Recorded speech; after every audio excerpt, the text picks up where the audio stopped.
A grande campeã da noite do dia 15 de novembro foi a ideia para as pessoas de que votar não faz diferença na vida delas, porque a gente tem uma cidade absolutamente desigual, uma cidade abandonada, e mesmo assim as pessoas não acreditaram que sair de casa para votar poderia garantir para elas a vaga na creche ou a água na torneira, né? Ou a vacina contra o coronavírus. Numa eleição municipal, isso me impressiona ainda mais, porque o debate sobre as soluções para os problemas da vida na cidade são muito factíveis, muito próximos da realidade das pessoas, né? Às vezes a política nacional é mais distante, a estadual também, mas a municipal é o dia a dia, é o cuidado com a rua que tu caminha, né, com o ônibus que tu pega.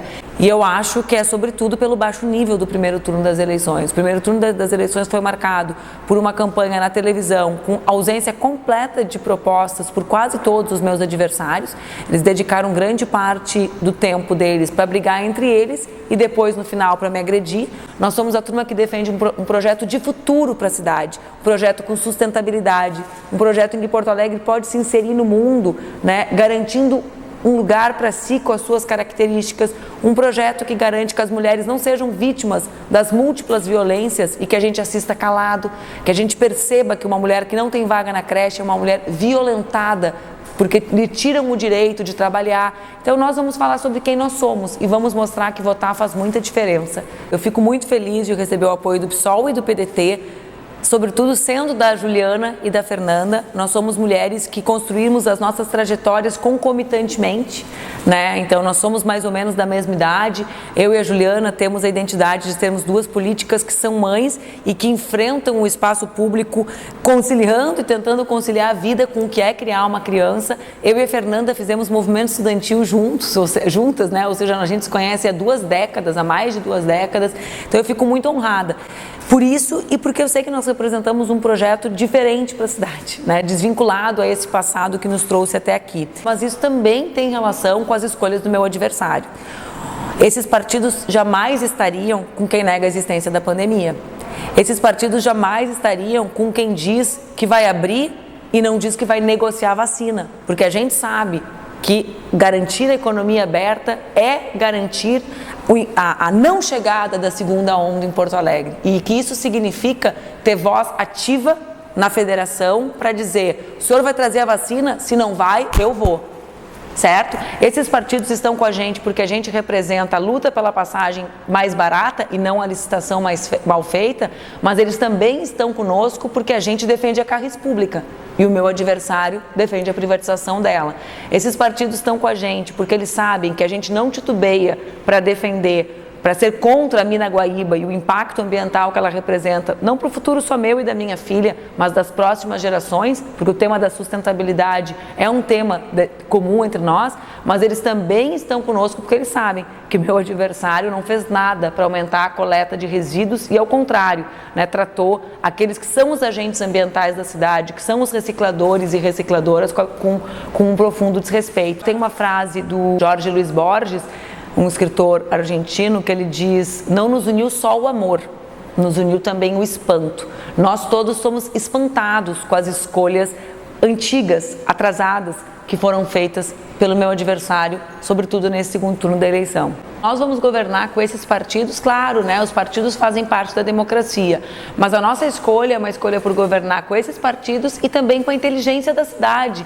Porto Alegre tem pessoas muito capazes em todas as áreas. Quem quer ser a capital da inovação precisa investir para que as suas pessoas tenham acesso à internet. Olha o caso do Pacto Alegre. Nós somos uma cidade que tem tudo para ser e para construir um novo ciclo de desenvolvimento econômico a partir da questão da inovação e da tecnologia, né? Nós temos a Procempa. A Procempa pode ser parceira. Nós temos o FIT agora, aprovado a partir de um projeto constituído lá no Conselho de CIT. Nós temos Tecnopuc. Então, o que a gente precisa? A gente precisa trazer isso para o lado do governo, né?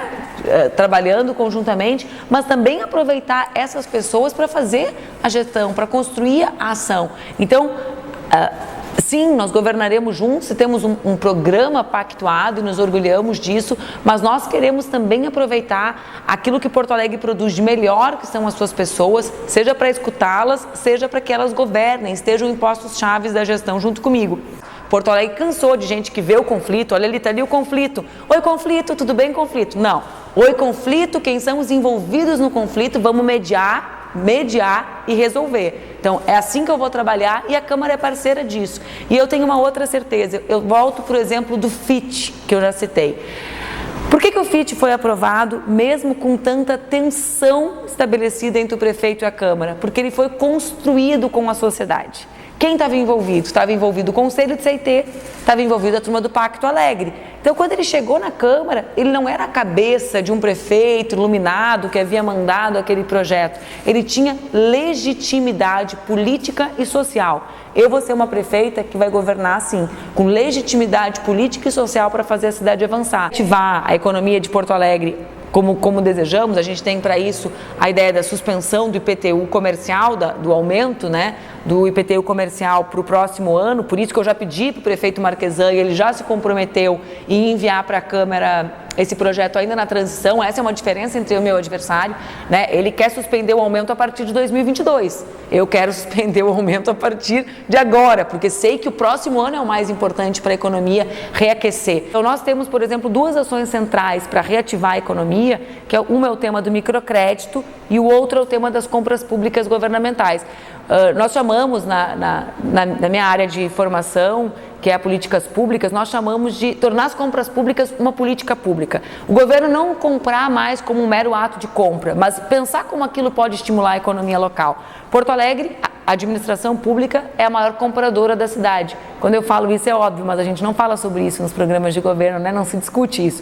Porto Alegre gasta 1,7 bilhões por ano comprando. O que a prefeitura compra? A prefeitura compra, por exemplo, merenda para as escolas. A prefeitura compra, por exemplo, EPI, as roupas dos profissionais de saúde que trabalham nas unidades e nos hospitais. Só que hoje ela compra, assina lá, chama e compra. Faz o pregão e compra. Gastou R$900 mil em camiseta, por exemplo, em Santa Catarina, não gerando emprego aqui. O que a gente quer fazer? A gente quer destinar 20% de micro e pequenas empresas, que são as maiores geradoras de emprego, tentando fomentar a economia local. Então, isso são 340 milhões na economia. Isso significa comprar o pão da escola da padaria do bairro. Aí que entra a questão territorial que eu estava... Esse é o vínculo, né? Isso significa comprar os uniformes dos trabalhadores da saúde nas costureiras da Vila Farrapos, na cooperativa de costureiras do Sarandi. Então, isso é moderno, né? Tem relação com o que chamam hoje de economia comum ou economia do comum, circuitos mais curtos econômicos, e essa é uma parte que a prefeitura pode fazer para garantir trabalho e renda para o nosso povo, que é a minha maior preocupação para o próximo ano. Assim como é o microcrédito. O microcrédito, às vezes a gente fala sobre isso, que as pessoas têm uma ideia muito enquadrada sobre quem empreende, né? Hoje, o nosso povo das comunidades mais pobres empreende muito. Porto Alegre precisa caminhar equilibrando, né, um sonho de ser uma cidade que consiga reocupar um espaço no território, que tenha na inovação, na sustentabilidade, marcas centrais para isso, entendendo que isso é o que garante emprego e emprego bem remunerado para o nosso povo, mas precisa compreender que não fará isso se nós não superarmos as desigualdades que nos marcam. Porto Alegre é uma cidade muito desigual. Eu sou uma mulher hoje que foi uma menina de classe média e sei que é difícil para quem vive na região da central da cidade acreditar que tem gente, que tem criança que não tem o que comer, mas essa é a realidade da nossa cidade também, né? E acho que a gente precisa nessa eleição também ser despertado por esse sentimento de solidariedade, né? Essa é uma marca nossa e precisa voltar a fazer parte das nossas rotinas. Primeiro, é não negar a existência da pandemia, né? A minha turma e a turma que me apoia sabe que existe um vírus, sabe que a gente precisa lutar pela vacina. E isso é importante porque quando a gente não nega o que a ciência nos diz, a gente tem condições de ter um governo que pactue soluções e enfrente os problemas. O primeiro estado a reabrir a economia foi o estado do Maranhão, governado pelo meu partido, o Partido Comunista do Brasil. Mas, nesse estado, nós tivemos a maior geração de empregos durante a pandemia e o maior crescimento econômico do Nordeste. Talvez seja porque nesse estado, governado pelo meu partido, o empresário leve só 6 horas para abrir um negócio. Eu não quero que a economia feche, é por isso que eu não faço aglomeração. Eu não quero que a economia feche, é por isso que eu não nego o vírus, é por isso que eu uso máscara. Eu dou o exemplo. Eu sou mãe e eu acredito que o exemplo é muito mais transformador do que qualquer outra coisa. O que nós faremos para a economia não fechar? Primeiro, nós vamos trabalhar para isso. Você é que vai trabalhar para não fechar. Trabalhar para não fechar significa gestão própria da vacina e isso, lamentavelmente, hoje no Brasil significa enfrentar o presidente. Também não tenho medo de levantar minha voz para defender os interesses de Porto Alegre e de quem quer manter o seu negócio aberto. Precisa garantir o comércio aberto e precisa ter regra. Testagem. Nós temos 150 milhões no Fundo Covid. A gente tem que testar de forma dirigida, gente. A gente não testa sequer os nossos profissionais de saúde. Entende? 3, nós tivemos uma gestão da saúde em crise permanente durante a pandemia. Vocês sabem, vocês acompanharam, IMESF ou não IMESF? Comigo não vai ter isso, vai ser a gestão da estabilidade. O que significa estabilidade hoje? A justiça nos diz, o IMESF é legal, é o que a justiça determinou. Então nós resolveremos as unidades que são referenciadas pelo IMESF com o IMESF. Quem quer investir na cidade, desde 2008, quando eu concorri a primeira vez, eu defendi a Sala do Empreendedor. Nós vamos garantir que a Sala do Empreendedor, que foi criada na atual administração, seja aperfeiçoada e que ela seja uma única porta de entrada e uma única porta de saída. A Sala do Empreendedor vai ser aperfeiçoada para ser mais rápido. É possível ser mais rápido. 2, temos a possibilidade de fazer com que parte das compensações possa ser revertida, inclusive, para o Fundo de Mobilidade Urbana, que é algo mais direto, menos subjetivo. Porto Alegre vai voltar a ser comigo a capital da sustentabilidade. E eu não falo isso só pelo compromisso que tenho com as próximas gerações. Eu sei que isso é importante para a gente gerar trabalho e renda para o nosso povo numa cidade que tenta, se relacionar com o mundo a partir disso. Eu não tenho essa visão que demoniza o funcionalismo público. Sabe por quê? Porque não bate com o discurso. Não dá para a gente dizer que quer ter uma escola pública de qualidade na Vila Mário Quintana, como nós temos a Ana Iris, uma das melhores no IDEB, se não tiver professora lá, gente. Então a gente precisa falar para as pessoas. Eu defendo escola pública nas nossas comunidades, eu defendo que essas escolas tenham garantia de boa educação, que a gente tenha internet nelas, eu defendo a Guarda Municipal, defendo que a Guarda Municipal tenha um papel nas escolas, que tenha um papel com a Patrulha Maria da Penha, que nós chamamos de Guardiã da Penha. Eu defendo, por exemplo, que a gente tenha um bom serviço na saúde e que ele pode ser prestado por trabalhadores que são concursados, seletistas, como os do IMESF, e que está sendo bem prestado agora na contratualização também. Então, o que eu acho é que se tenta vender uma ideia muito fortemente de que os servidores públicos não contribuem com Porto Alegre, e isso é uma ideia mentirosa. Eu acredito que a prefeitura tem um papel, que é o papel de garantir, junto ao governo do estado, que o projeto seja um projeto debatido com a sociedade porto-alegrense. Porto Alegre tem uma história de ocupação daquele espaço. Eu já fui ali, por exemplo, quando eu entreguei o título Cidadão de Porto Alegre para o Maurício de Souza na Feira do Livro, eu fiz a entrega dentro de um dos galpões que existia ali. Nós sediamos ali a Bienal do Mercosul. Aquele espaço não ficou abandonado sempre, ele era um espaço ocupado pela cultura. E eu acho que o povo de Porto Alegre tem o direito de dizer, ao menos de se organizar e defender uma visão para aquilo, porque afinal de contas, em primeiríssimo lugar, uma cidade é boa para os turistas se ela é boa para as suas pessoas. Mas eu também vou me relacionar propondo soluções para o que o governo do estado faz em Porto Alegre, porque o governo é muito importante aqui. Vou te dar um exemplo. Na Vila Tronco, na Vila Cruzeiro, ali no centrinho da Cruzeiro, nós tivemos o fechamento do Alberto Bins. O Alberto Bins é uma escola estadual. Em tese, isso não tem nada a ver com o que o prefeito faz. Mas como é que pode uma região inteira de uma cidade como Porto Alegre, que é a Vila Cruzeiro, deixar de ter ensino médio?